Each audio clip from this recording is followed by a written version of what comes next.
Thanks very much, guys, for joining. I think it's the first Odin Greywell Cricket Club podcast, which is, I think we'll have to come up with a different name of it because it's too hard for me to say.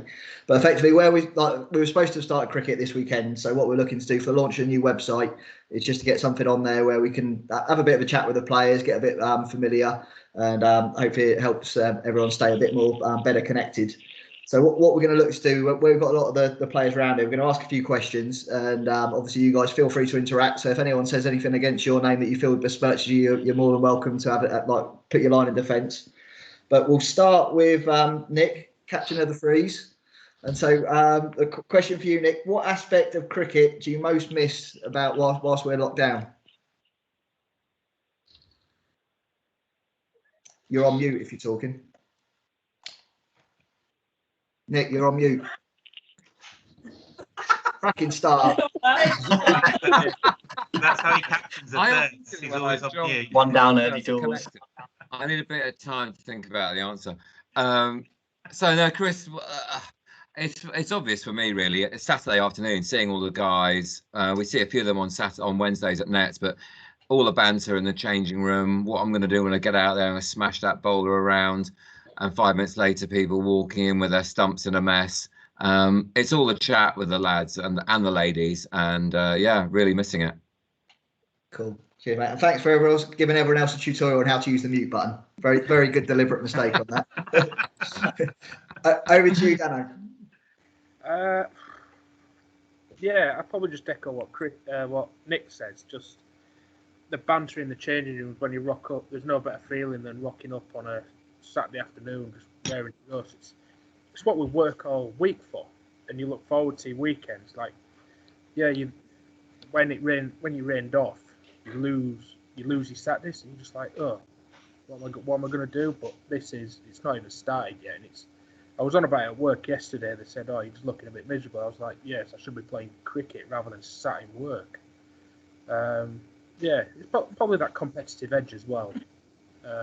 So I can imagine there's quite a lot of people that are competitive and they're just not getting that energy out. They're just having to sit and just find something else to be competitive. Cool. Cheers. And Zach, I suppose for you had a massive breakthrough year last year, established first team player. You must have been like chomping in the bit to go and start this season. Yeah. Well, it's pretty disappointing. Obviously, we're not out there now. Just thinking on Saturday, like, sunny day, it would have been great to be out there. Like, yeah, so really missing that. And Nat, how about you? What do you miss most about it? Fairly similar to that, really. Last year was my first season sort of back playing. So good winter behind us this year. Was really looking forward to getting out and playing. And sort of a bit like everyone else, being with the team, that sort of club atmosphere, particularly after the game as well. I suppose, Shawnee, as you were stepping up to be the captain of the Twos this year, you must have had some big plans. It must be quite a frustration where you're not sure when you're going to get started with it. Yeah, I'm convinced we would have been promoted this year, but never mind. I'm gutted actually. Shawnee. But now we'll see. Next year's our year. Cool. Mate, you look at that team that Phil put up the other day. You probably wouldn't have lost a game. I was very happy with the team he gave me. You're welcome. For me, that's what a second team should look like. It should be full of experience with a mixture of young in there as well, which it had. So I think the availability was a bit unrealistic though from the first game of the season. Well, to be honest, I looked at it first because I looked at the Twos and saw I wasn't in it, so I got optimistic I'd be in the ones. Then I wasn't in the ones, and looked in the Threes, I wasn't even in that. It's unbelievable. Oh, I'm going to put you in my team, Chris. We've got a fourth team organised for you, Chris. Becky said there was no trampolining or anything like that this year, so you were all ready for the season, no injury, so you must be. That was quite a bit this year, thankfully.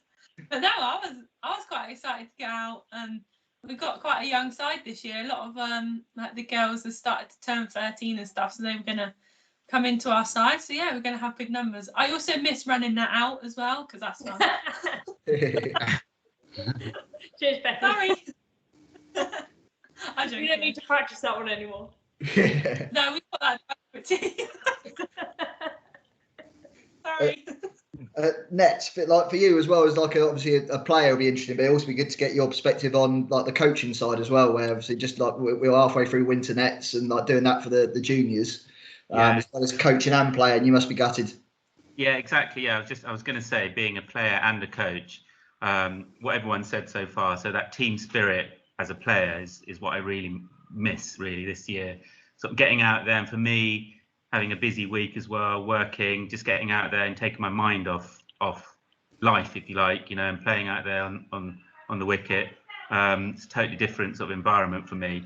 But also the coaching. I mean, as a coach, we build up for it throughout the whole winter, and I've been quite keen, through every winter in organising winter coaching and also indoor league as well, which we've not done too badly in. So it's the build up to that, and then for the kids to get out there and then to play, just watching them enjoy playing the game for what they've learned during the winter as well. And especially when they win, even if they lose, the kids, Odin and Greywell kids are the best losers out there. If they do lose, they're brilliant. And if they win, they're even better. The team spirit is just amazing. It's the best I've seen out of all of the clubs, definitely. So yeah, and I do also miss, particularly from last season and season before, other teas, particularly Maria and Ali Smees, Tina Smees teas. They were delicious. Good shout, that tea. So I missed Good that. shout, mate. Best teas in Hampshire. But yeah, the coaching side of things, I think it's a shame for the kids because they do work really hard and they do want to play. I mean, Daniel, obviously desperate to get out there and play a few games, but they're resilient. They'll get back into it again when we can get back out there. So it'll be good. Fair dues, mate. No, thanks for that. Phil, I suppose you made your debut, was it 1965? And so it's like, have there been any seasons where you haven't started the season? No, I can't remember a season like this. Usually, it's all. I'm usually injured and tend to miss sort of half of the season, or last year he gets suspended. But no, this one is particularly boring. I must admit. Bowling around the wicket to my 9-year-old son, it just doesn't have the same cut as playing away at South Wilts on a Saturday afternoon. I think we're all getting a little bit bored. There's only a certain amount of tennis balls you can throw against the wall and catch or drop if you're me. Let's hope we move forward pretty quick. Yeah, I think everyone will echo that. We got Kieran on the line as well. Like I know, obviously, Kieran, you've been an established first-team player for a number of years, but obviously this year as well, you took on the head of grounds role as well. So I know you had a lot of plans on that. What's the biggest thing that you think you're missing out on at the moment? I think it's more or less the social side of just hanging out with like your mates, teammates, and having a laugh at the end of a game. Obviously, enjoying having a laugh throughout a game, but it's after that when you can just sit down, relax, just have a laugh. Cool. Cheers, guys. I think we'll go back to you again now, Nick. So it'll be instead of looking forward, and hopefully we'll get to have some cricket, it'll be good to look back a little bit and understand what's your favourite moment like representing Odeon. Well, it's quite easy actually, Craig. I mean, I've only been a member here for 4 years, but I've been playing cricket for about 45 years, even longer than Phil. And last year, until last year, I never fancied myself as any good with a bat, but I managed to. An opening came up for me to open the innings, and a dream came true, and I knocked up a century. So I've got to say that is my favourite memory. One of my favourite memories of cricket of all time. It just happened to be at OGCC, and some of my good mates were there to watch it, so that was great. I was there for that one as well, and I could combine it with Nettie's good memory as well, as I was enjoying the teas at the thirds as well. So it was a great day all around. Over to you, Dano. Oh, well, I'm obviously same as Nick. I was only a member for 3 years now. And actually achieved quite a lot in the first year, obviously winning the league and promotion. And then I think the second year we just established ourselves in County 2, and then my season was cut short last year, but had a decent performance at Bournemouth when it looked like they was going to win, and ended up taking 5 bag in a game that we should have comfortably won and been home, having a beer by 4 o'clock rather than 10 o'clock. 10 o'clock, yeah. But maybe going to Littleton and actually confirming that we won the league. No, we didn't win the league. We got promotion, and then we had to wait an extra week, didn't we, to confirm that we've actually won the league. Yeah. So yeah, I've got a few in just a short period of time. Excellent. And Zach, I know, like we mentioned, like it was your breakthrough the year last year as well, but I know you and your brother have come through the Colts system and had a lot of success there. Probably like a lot of good memories. What's the highlight for you? Probably last year in the Guy Duel. We played against Old Basing, and that was, it was such a close game, and hitting the winning runs at the end was like, pretty special. So that's got to be it. Yeah, definitely. Excellent. And Nat, how about you? What's the highlight? Has to be the Cricket World Cup final day. The women were playing up on the ground. We had a bit of a batting collapse, and it was fairly tense with some of our youngsters sort of pulling us through at the end. We had the whole club out on the balcony watching us instead of the World Cup. And then obviously afterwards, after the match was just pretty amazing in the clubhouse with everyone. Excellent. Yeah, I was on a flight for that one, so I missed the World Cup final, and I was expecting to get all the results from that when I landed, and it was all WhatsApp pictures of you guys winning that game, so it was always good. I was on the floor. Over to you, Shawnee. I think other than like taking over from me as fines master on the Torquay tour, what's your highlight? I think mine was a game from when I was about 17. I think we turned up. It was an away match at AWE Tadley with 10 players, and we won. Andy Stenning got his first ever ton. Kerry got 5 wickets. I think Lizo got a 50, and I got a bloke out after he hit me over a hedge. So that was quite a nice memory. Miss Hartnett, over to you. Yeah, I've definitely got to echo Nat there, saying about the World Cup final day. It was just unbelievable. Like when you're like 50 for 8, and you think we are not in this, and then Emily Turner steps out. Oh, I can't bat, and it just saved the day for us. It was unbelievable. It's quite a few. Obviously, the promotions and that with the ones have been fantastic, but generally, it's just nice being part of such a nice club. There's too many. Obviously, tours are fantastic. What goes on tour stays on tour, though. No fines. Over to you, Nettie. I think for me, it's got to be best adult game at Daniel, which was not last season, the season before, and that's a really good feeling to actually play with him. And he played a few more games last year, and that's brilliant. So I'm really not just the past, but looking forward to that as well. Personally, probably one game I can remember, we were playing Crown Taverners 2 seasons ago, not a particularly nice team, and this guy bounced me. I was in at number 5. We needed, I don't remember how many runs we needed, but I was the last pair with Max Morris, I think, and he bounced me really aggressive, really angry, and I smacked him for 6 square, and he was so cross, but it was such an amazing feeling to do that, because he was just being horrible, and to hit the guy for a 6 felt really, really good. I mean, it's a small ground, but it was way into the car park, so I don't know if any of you know Crown Taverners, but that was good personally. But otherwise, it's got to be playing with Daniel. There've been a number of times with the Colts as well, where there's been really close games. Probably more, which has been good for the game, where it's been really close, and they've either won or lost sometimes, but won, and that's been a good feeling as well. So yeah. I can't add any bleeps on it. So, but are you able to tell us what you said to the guy after you hit it for 6? Well, no, actually, because I try and stay fairly calm when I'm there, and he just gave me evils, and he tried it again the next ball. I couldn't quite get him away the next ball, but he was just very angry, and it's on him. I stayed calm, he didn't, and we won in the end. So that was the main thing. Excellent. Over to you, Phil. Right. Okay. Well, over the years, there's obviously been quite a few memories. Years ago, when I was 17, winning back-to-back leagues with the first team under Alex Neri and Voisey and Ian and all that, was obviously a great achievement back then. Leading out a Lash inside, I've been grateful to be able to do that twice.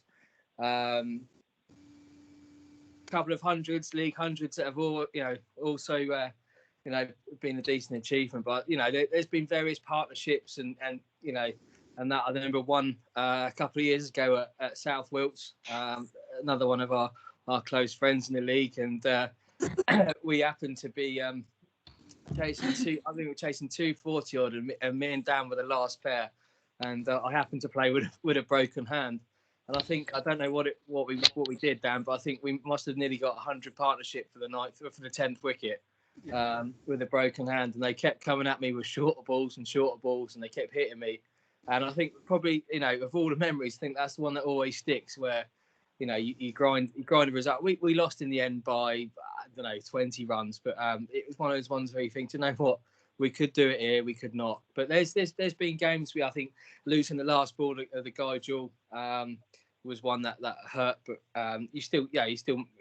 it's a great achievement to get to the Guy Jewell final. There's plenty of memories of various individuals. Kieran will tell you, he was one of the worst cricketers you've seen at the age of 15. He's now, scored some very, very good innings.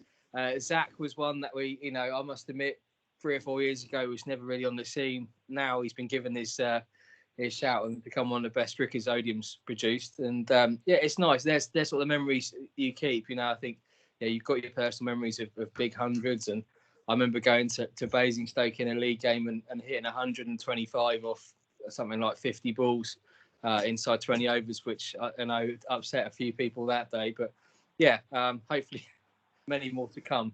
Not for much longer. Top man. Kieran, obviously, I think every Saturday and Sunday you're playing down there. You play the midweek games and the Guy Jewell, so you must have a few nice memories to pick from. Yeah, there's a few, but I think just really personally, the year that I scored my first league ton in first 5 bag, which probably are only my sort of personal biggest achievements. But there's loads of other games like Guy Jewells and those sort of games which they are a memory when you've played well and when you've had a good team sort of playing as well. So yeah, that's the only main one for me. Good one, mate. I'm sure there's plenty more to come. Sounds like Kieran's phoning in, like he's on a radio show, and Kieran's just phoned in as a fan, doesn't it? On this morning. It's not Deirdre. Cheer up, Kieran. The work day's finished now, mate. It's back to you now, Nick. So we'll move on to the more comedy style. So we're looking for your funniest moment, and obviously you play with Spready, so you can't pick Spready's Ken Dodd jokes. Oh yeah, Spready's banter is brilliant actually. But Kieran was involved in my funniest moment. It was a game a couple of years ago, and I played on a Saturday, and I was bowling, and I had the easiest catch ever dropped. So I was trundling in on a Sunday afternoon, and the bloke skies one right up into the covers, miles up into the air. So I screamed out, I've got it. I started pegging it off to go and catch it, not realising that actually it was going straight to Kieran. Anyway, I carried on running, almost had to push him out the way, dived for the ball, clearly dropped it. Everyone's wetting themselves laughing, and then of course you get all that every time, everywhere the ball goes for the next 20 minutes. Nick's ball, Nick get that, Nick get this. So that was quite funny, but we got away with it. Awesome. And Dan, over to you. If you want to pick a RAF one, you're welcome to do that as well. I sound quite boring here, but I tend to. Not your fault, mate. The funny stuff. Yeah, I know. One that does stand out in an Odium shirt was on the Sunday after Kerrin Bex's birthday party, and we celebrated promotion. I Me and JT rocked up for a Sunday game at Brondell. And we were we shouldn't have been driving, put it that way. We were absolutely steaming. And we walked in and Spready just looked at us both and went, "You know what I'm going to do, don't you?" And we're like, "Yeah, we're going to be batting." And then he just went, "Yeah, you're both going to open." And I didn't. The first ball, I didn't even see it. It was a blur. Safe to say I was out second ball and then proceeded to go to the changing room and not appear for another 2 hours. But no, there's obviously, there's many. Yeah. There is many, but that's probably one that stands out. What we talked about. Over to you, Zach. Probably for me, a Sunday game a couple of years ago against Dogmersfield, and St John was sat on his little crutch because he'd injured himself at square leg umpiring, and it fell out from underneath him and he just splattered onto the floor. It's probably got to be my funniest. Was it as graceful as his bowling after running around the ball 10 times? Hopefully less wine involved though. Nat, how about you? What's the comedy moment? Good question. I can't really pick one. All I can remember is last summer genuinely just spending all the time in the field laughing, mostly at myself when just randomly fall over or just completely forget how to catch or throw or anything. Or over the winter laughing every time Becky ran me out, which was quite a lot. So, I was like, sorry. Brilliant. Shawnee. I guess I've seen a few batsman collisions with the two batsmen when they're going for a run into each other. But I guess Pete Hodgson, he was fielding and he was chasing a ball out to Cow Corner at Oakley. And if you've played at Oakley, there's a big wooden fence around the pitch. He flipped the ball back, kept running. Fence breaks and he just hit the deck, but he just got up, continued, threw the ball back in and saved two, whilst the rest of us were on the floor laughing. Just remarkable. He just didn't seem to feel any pain or anything. Excellent. What about your performances at Abbots Kerswell, Sean? Well, I don't think I found them particularly funny. I'm sure you guys love them, but Phil goes on tour. Go on podcast. Sorry. Yeah, true. We don't mention tour on podcasts. So Abbots Kerswell can get the bin. Definite fine for Phil. How about you, Becky? Oh, this is going back to one of the first seasons that I was at Odeon. It's a few years ago. We were training outside, and Tina Smee, me and her, we were doing some sort of fielding drill, and one of the balls, it went on the square, and Andrew had the sprinklers on all day, and it was absolutely soaked, and you couldn't see it. And I cannot for the life of me remember the name of the girl, but she ran down, ran on the square. She was dressed in all white as well. You can guess what happens next. Bam! Flew straight up, and me and Tina Smee were absolutely dying laughing. It was so funny. I know it doesn't sound very funny now. Did she have to get changed, or did she carry on like that for the rest of it? I can't even remember. I think I pretty much fainted from laughing because it was so funny. I can't actually remember. That's definitely my most funny moment. Oh, and also another one, somebody falling over. We was playing in one of the first team games at Alton a few years ago, and it was absolutely lashing it down. And Walshy, running, went to slide his bat in, obviously being quite a big chap. Was he batting in trainers, Phil? I can't remember. Yeah. But just skidded and just hit the deck. That was another really funny one. And That's it in my head. Excellent. Next, over to you. Have any of our players ever ended up into your workplace in need of treatment after the game? You know what? No, that wouldn't be funny. But if I did find that funny, then I'd be quite more sadistic than I already am. But no, I think there has been. I was watching a first game, I think, and I'm sure somebody knocked their tooth out, or second's game, I wasn't playing in that game, but no, funny things.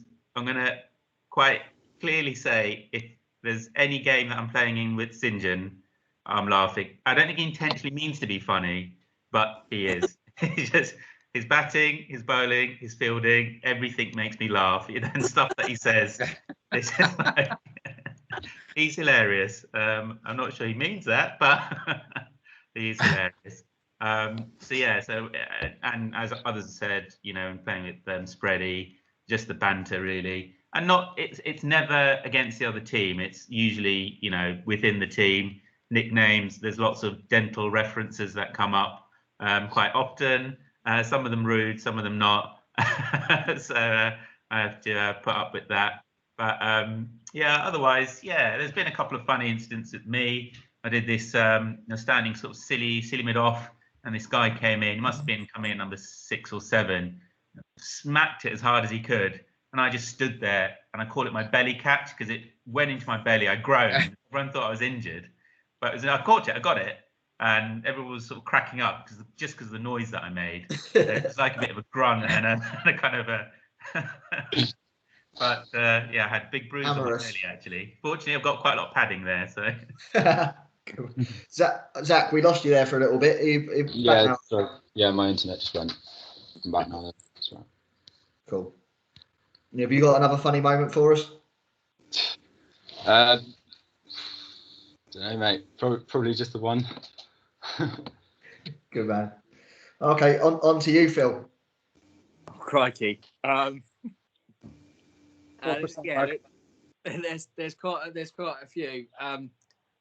One from a long time ago. I remember getting out on a Saturday and being quite upset about getting out, which is unlike me, and took my gloves off one day and decided to kick my gloves back onto the veranda. Unfortunately, the wind managed to catch them at the same time, and I volleyed my glove on top of the roof, which wasn't pleasant when you're having to get a shin up from your brother onto the roof of the old club to get your glove back at the end of the day. But there's been quite a lot. A lot of the guys will remember the chocolate shampoo incident. That can't be mentioned. I remember having, I think one of the funniest and probably the worst days looking back on it now was I remember playing in a Sunday game. I never tend to play Sunday games, but I'd been at a 21st birthday the night before and added a couple of shandies and didn't feel too great the following day. And we turned up at Odeum to play, and it turned out we were in the wrong place. We should have been playing at Farley Wallop. Anyway, we turned up there. They thought they were playing at Odeum. So they've come to our ground. We've gone to their ground. Gates are locked. I've had a bit of a call of nature and obviously have driven off trying to find suitable facilities and nothing was open. Anyway, guys turned up at Farley and we got the game underway. They opened the clubhouse and I said to the guy, excuse me, do you know where the toilets are? And he said, oh, we haven't got any facilities here, unfortunately. And I was like, really? And anyway, find it funny. My brother was the captain at the time. He said, well, there's a social club down the road. Go there. So I ran down there or waddled down there and it did open until 4 o'clock. So I was in a bit of a dilemma. So my brother decided to open the batting with me. And I thought I just need to just carry on, get a couple of runs and then I can go and sort myself out. And anyway, I ended up getting 127 and every shot that I hit seemed to go for 6 or for 4 and I couldn't get out. Anyway, 5:30 came and I eventually managed to find the facilities and it was a good day all around. I ended up picking up a 5-bag after that. So but there were quite a few moments that obviously aren't for this podcast and for small ears. So we'll leave. What about when Satnav split his trousers at Basingstoke and then dropped jam from his donut all down them? That was also quite a funny moment. When he split his crotch. Yeah. In the middle of the game. Or old Tom's not here to defend himself. No. Okay. There's a few, but I think the one memory that I can think of was on a Sunday game in with Zach, and I'm sure Zach will remember this. The night before, after having quite a lot to drink, we opened the batting, and we both said to each other, no threes. There's no threes. It's either ones or fours or sixes. No twos, threes. And for the next 45 minutes, we've spent running threes with a very bad stomach, a very bad head, and wanting the urge to just puke.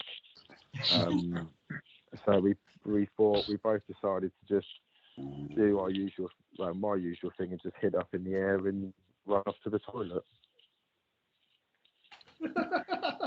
Yeah. It was quite remarkable how many of those stories started with "I'd had a few drinks the night before." And they always seem to be on a Sunday. Yeah. Yeah.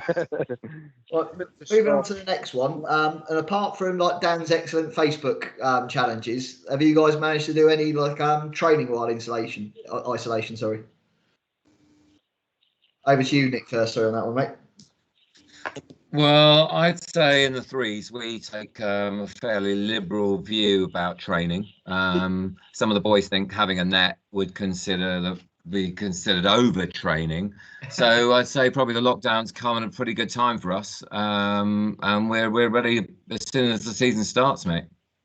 Fantastic, excellent. And Dan? No, not really. I've kind of gone. You know what?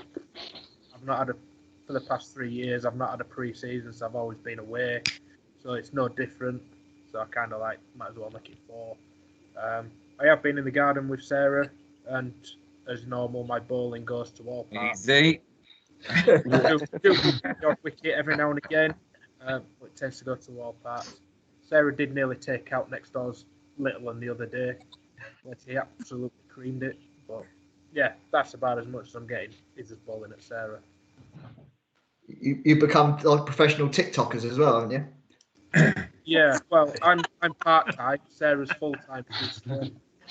She's currently sat scrolling through TikTok trying to find something to do over the next few days. She's becoming quite in demand. Excellent. I look forward to seeing those ones. Oh, Zach, how about you? Managed to get any training in? Well, I don't know about training, but my brother's back from uni, and we've been having some pretty good backyard cricket. Competitions. Gets very competitive. Yeah. Excellent. Had a few What's your average, Zach?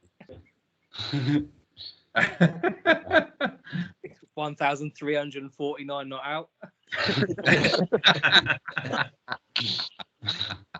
Just keeps feeding drive. How about you, Nat? I saw you stepped up and did one of Dan's challenges. Have you done much else? Tried to bowl at things and just completely missed them. So can't say my bowling's improving at all. Not really much. Just keeping the fitness up and things. Trying to keep sane, that sort of thing. Excellent. Shawnee? Not a lot of cricket, but what I will say is if cricket consists of running around the stump and bowling, the twos are doing all right because Jamie LaRue smashed it, and so but that's it really. Just a lot of running and no real cricket, unfortunately. Good man. And Becky, I've seen that you actually managed to do as part of your daily exercise, get to the home of cricket earlier as well. Yeah, I cycled up there. I went out for ages today, actually. That was nice. I just strolled around the boundary like it was a Saturday as well. That was nice. But no, I've actually joined the dark side and gone over to Percy Park. They've got a quarantine cup going on, so like all of their girls, because I know like literally all of them from like Old Hampshire days and stuff. And we do like different challenges each week. So this week's one is like the Tom Moore challenge. So each team's of 8, and then you have to like run in your full kit, like runs, and it's split into like throughout your teammates. You have to run like 625 meters in full kit, and it's been like challenges like that. And how do you do it? It's really cool actually. And they've had like throwing challenges, batting challenges and stuff. It's really cool. So I've hopped on board with them. I'm afraid to say. Yeah, we'll have to look through it. So I know when it was the management committee looking at closing the nets was quite a hard decision, but I think it's like with the social distancing, there was no real choice, unfortunately, because that would be a nice place for people to get down there and still be able to do it. But Yeah, like in the confines of your own home or garden or whatever. So yeah, whatever they've done has been tailored to do at home. So no need to be far. How about you, Nettie? Have you been putting the boys through their paces in the garden? Yeah. So we've so other than the spinny thing, which by the way, if anyone wants to ever buy me a present, maybe a belt and a pair of braces to hold my trousers up will be good. So we signed up to Adam Scher's HE's 4-week training program. It's the first time he'd done it, so it's kind of an online, so it's a new thing for him. But actually, it's pretty good. So as the weather was quite good, it was great because we could get out there and do most of the drills. There's a lot of fitness in there as well, so which I was joining in with Daniel. As the schools went back, so after the Easter holidays, it got a bit harder to keep up with it. So yes, we basically did 4 weeks of training, different batting, fielding, bowling exercises as well. So plus quite a bit of fitness, so planking and all that sort of stuff, core fitness. So actually a fair bit actually, which has been pretty good.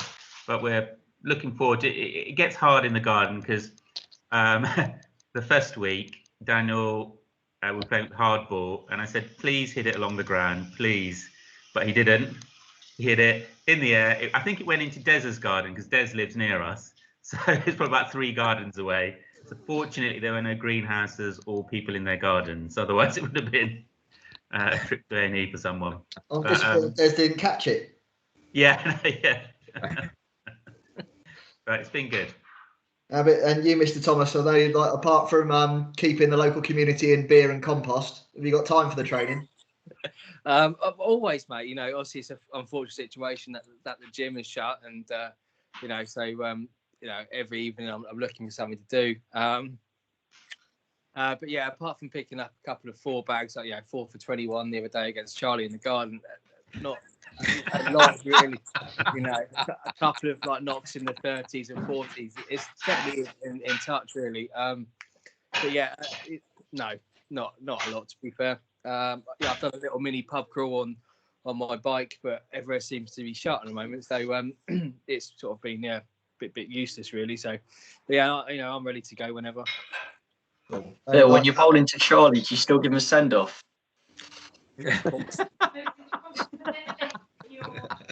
You have to, Sean. If one nips off a length and he gloves it past off his throat, then you tell him where to go. You've got to keep that passion for winning, Sean. Whether it's in the nets, in the garden, or out on the wicket, mate. You've got to keep it going. Exactly, teach him early. Phil, how's Cricket 19 going? Cricket 19's brilliant. I'm glad you brought it up, Dan. So I've gone through the ranks of playing village cricket. I'm playing for Hampshire now. I've just done a stint at the Sheffield Shield for West Australia, and I'm averaging just over 40 at the moment. So I'm looking for a selection in the England 2020 squad. It's on its way. As soon as this call's done and my little boy gets off the Xbox, just a couple of hours tonight will do it. I'll keep you posted on that. Did you pay Dan to ask that one? No, Dan thinks he's better than me, but he's I've playing for Leeds, so it's harder up north, isn't it? I've got the same game, and I'm averaging about 60. Averaging about 60 odd, and I have a strike rate of about 140. Because I refuse to bat time. That's a lot better than your play cricket stats, then, isn't it? Mate, if I could put them on there, they'd be excellent. But I have just signed for Yorkshire, so. Oh, that's good. Well done, mate. That's on the way up. Sounds like that's a future challenge. If you two can play against each other, then we will record that. Virtual Cricket 19 party. I think it'll be wonderful. Yes. So the last one to get through on this one was Kieran. I think when I first came to the club, like every time I'd be in there, like in the clubhouse enjoying the muddler, you and Scotty would be down in the nets until it was dark, and often after it was dark, and playing pretty much every night, or so every day of the week. Are you still managing to train at all? No training. Just go for a few runs here and there, and that's about it, really. To the garage and back, Kieran, yeah? Pretty much. I might go to the co-op. So. Essential trips only. Exactly. There's no better way of going for your exercise and rewarding yourself for doing it. So. Cool. Well, we're gonna have I think we're coming towards the end of it, guys. So I think we'll do a quick rapid fire one because in isolation, a lot of people are turning to like the Netflix box sets or like Amazon Prime. So you just get it to say like, what's your lockdown box set that you've enjoyed so far? Like starting with Nick. Mine's easy. Don't mess with the Peaky Blinders, mate. Excellent. Dan, have you got a hat? I'm not one sitting in front of the TV all the time, but I have been watching the test on Amazon Prime, just listening to how the Aussies are crits. I'm going to say that because I watched the one today, and it was Start of the Acid, and it was kind of just annoying, really. But I have got through watching it. I have got built a bit of respect for them and how they play the game. But just some of the stuff. Yeah. If you're not watching it, the line drops the ball, Dan, then you'll love it. Oh, I can't wait. That's the last one I need to watch. Excellent. I'll definitely give that one a go. Zach? Narcos on Netflix. It's pretty good. So, yeah. Excellent. Nat? It's got to be Tiger King. I mean, there's just not the same person on that program. It's absolutely eye-opening. No chance of Carol Baskin turning out for the ladies' team next year, then? Absolutely no chance. Well, it's Becky's decision, but I'm not going to say that we should select her. If she brings a tiger, she's definitely not coming in. Sean? Probably Westworld. But I'm kind of waiting for them to start showing all the Euro '96 games. I might binge watch those. Oh yeah. What's that going to be shown on? ITV, I think. Yeah, I think it's ITV. Yeah. Every game. Let's see if ITV will give us some advertising money now. Then. Becky? Like Nat, I've watched binge Tiger King and Afterlife as well. That was really good. And I'm really embarrassed to say that I've been really enjoying Gossip Girl. Old school. Yeah, I'm loving it. Nettie, I think you're obviously going to be in a state of mourning at the moment because they've cancelled Love Island today, haven't they? Oh no, I was devastated. I thought, oh, God. No, it's just Brilliant. I think we've watched Good Girls, which is quite. First season was quite good. Second season started to get a bit annoying. We've been watching a bit of Stranger Things. Or Daniel has, so just let him. He's a 15, but just let him watch that. Brooklyn Nine-Nine, which is hilarious, really funny, and the other one's just on the second season of Afterlife, so that's a bit more thought provoking. That's good. But there's quite a lot of Netflix and movie watching, really. Cool. Philip? Much the same, mate. Tiger King, Afterlife, Friday Night Dinner is also an absolute belter. Yeah. Currently working myself through Disney Life at the moment, mate. You know, Toy Story 1, 2, 3, and 4 is all on the cards this week. And apart from that, I said I've watched the test. That's quite amusing. Apart from that, that's about it. Cool. And I'm nervous about this one. Kieran, keep it clean. So there's two lots on Netflix that I've been going through, which is John Wick, all three of those, and American Pie. Ah, cool. Nice. Classic. So, yeah. It's pretty fun. We managed to do that bang on, guys, but really appreciate it. I know, obviously we're looking to get stuff for the website, so really appreciate your time, and we'll look to. I think we're going to look to do one with the coaches as well. So we'll do another one, but much appreciated. I'll stop recording now. Thanks, Chris. Thanks, Matty. Chris. There you go. Good to see you guys. Well done.